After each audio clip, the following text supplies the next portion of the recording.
Olá, viajante, muito bom ter você por aqui. Seja bem-vindo ao canal da Briturismo. Estamos aqui em Taquarussu, aguardando o transporte que vai nos levar para conhecer a Lagoa do Japonês e a Pedra Furada. Nós faremos 2 vídeos e você vai conferir tudo aqui com a gente.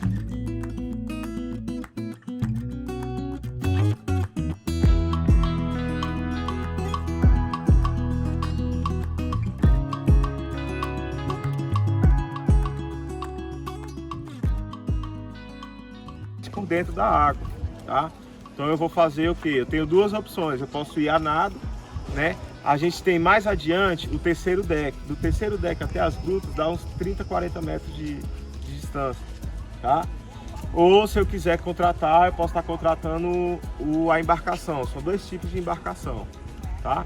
A embarcação, ela é a normal, que faz o translado, ela vai te levar lá.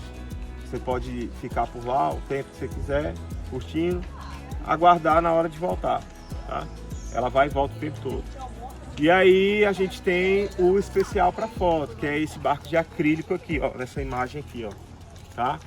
Ele tem um valor um pouco mais elevado, aí tem alguns benefícios que vocês vão ter.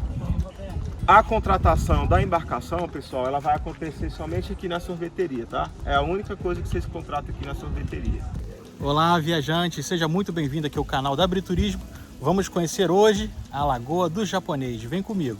Mas se você ainda não é inscrito no nosso canal, aproveita e faz isso agora para você não perder nenhum conteúdo. Vamos lá, hein?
Lagoa do Japonês, com os jalapoeiros. Vem com a gente.